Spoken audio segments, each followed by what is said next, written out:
Hello, welcome back to Way to Fluency, the podcast that will help you become fluent in English. I'm David, and joining me today is the always insightful Clara. Hey, everyone. We're tackling a huge topic today, one that every learner struggles with: how to speak English fluently and confidently.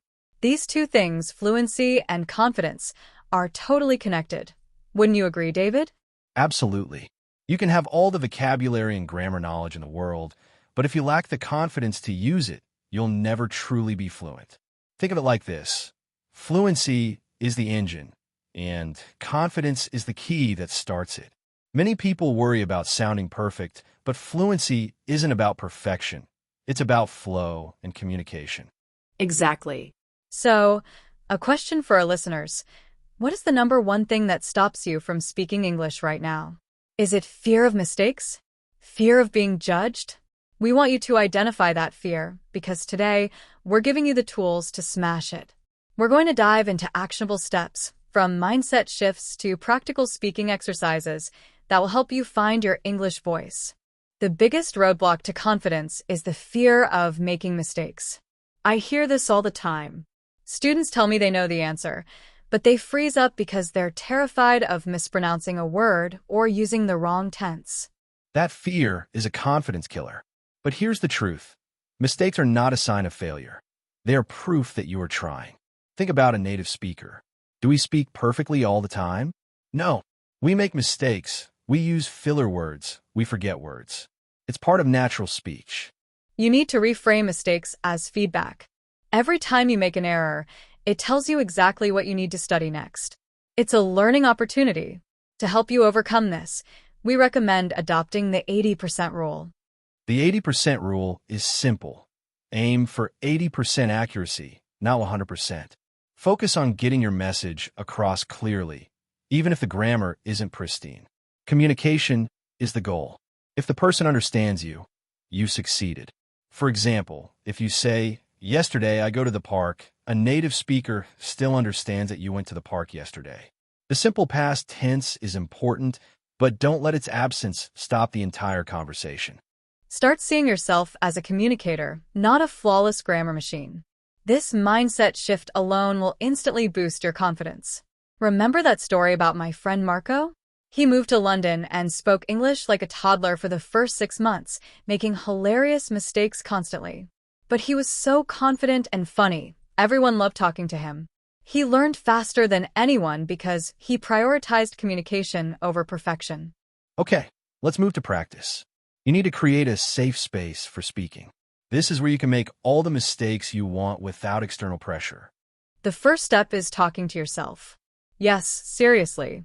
Narrate your day, talk about your plans, or describe objects around you. Do it in the shower, while you're cooking, or before you sleep. The key is volume and consistency. This is pure, low-stakes practice that trains your mouth and brain to connect quickly. Another amazing low-pressure technique is voice journaling. Record yourself every day for 2 minutes talking about anything. Your day, a book you read, a movie you watched. Don't listen back immediately. Just record. After a week, listen to the first and last recording. You will instantly hear your improvement, and that concrete evidence of progress is huge for confidence. If you're comfortable with a little bit of pressure, try finding a language exchange partner online. There are dozens of apps and websites for this. The best part? They are also learners, so they understand the struggle, and the pressure is minimal. You can practice English for 30 minutes and then switch to their language for 30 minutes. It's a win-win. Many learners think they need to memorize the entire dictionary before they can speak fluently. That's false. You need high-frequency vocabulary. Focus on the 2,000 to 3,000 most common words that make up about 80% of everyday conversation. Focus on collocations and fixed phrases. Fluency often comes from using groups of words that naturally go together. Instead of learning strong and T separately, learn strong T. Instead of just problem, learn a serious problem or to run into a problem. These phrases make your speech sound more native and less hesitant. When it comes to grammar, don't worry about every complex rule. Focus on functional grammar, the tenses and structures you need for basic communication. Master the simple present, simple past, and simple future. Learn how to form questions correctly. That's enough to carry a conversation. We also encourage you to learn common filler words. I know grammar teachers might frown, but filler words like or I mean are lifesavers. They buy you a second to think without creating awkward silence. Using them naturally makes you sound more comfortable and less robotic. Fluency isn't just about speaking fast. It's about listening effectively and responding appropriately. This is where many learners struggle. They're so focused on what they are going to say next that they miss what the other person is actually saying.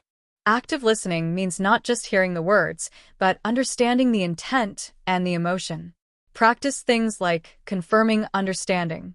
You can say, "So, if I understand correctly, you mean?" Or, "Are you saying that?" This shows engagement and buys you time to formulate your response. Use signposting phrases to manage the flow of conversation. Phrases like, "That's a great point.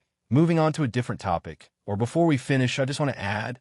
These phrases help you transition smoothly and make your speech feel structured and confident. Let me tell you a story about a time I was practicing Spanish. I was so nervous that I completely missed my friend asking me how my job interview went. Instead, I launched into a detailed story about my cat. It was so awkward. I learned then that slowing down and confirming the question is much more important than a perfectly worded but irrelevant answer. Slow down to speed up. To be fluent and confident, you need to live the language as much as possible. Immersion isn't just about moving to an English-speaking country. It's about turning your life into an English-speaking environment. Start small by changing the language settings on your phone and computer. This forces you to read basic functional English every day. Change your navigation app to English. Every interaction is a mini lesson. Consume English media that you genuinely enjoy. Don't just watch things because they're educational. Watch TV shows, movies, or YouTube channels that you love. Use English subtitles. This is key. Read the English subtitles while listening to the English audio. This connects the sound of the word to the spelling and helps your brain process the language at a native pace. And finally, think in English, which was the focus of our last episode. But seriously, the more you practice your internal dialogue, the faster your external dialogue will become. If you can have a full conversation with a voice in your head, you can handle a conversation with a person. We've covered a lot today, from embracing mistakes to creating your own safe practice space. The biggest takeaway should be this: confidence is built on small successes. Don't wait until you feel confident to start speaking. Start speaking to become confident. Your 3-step action plan starting today is 1. Adopt the 80% rule. Focus on communication, not perfection. 2. Start a voice journal.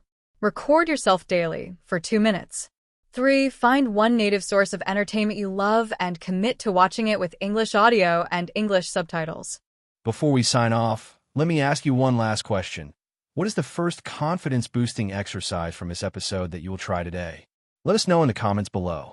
We love reading about your victories, big or small.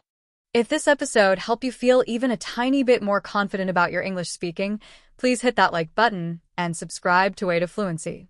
Sharing this podcast with a friend who is also learning is the highest compliment you can give us.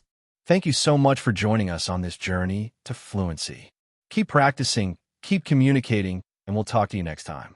Bye, everyone.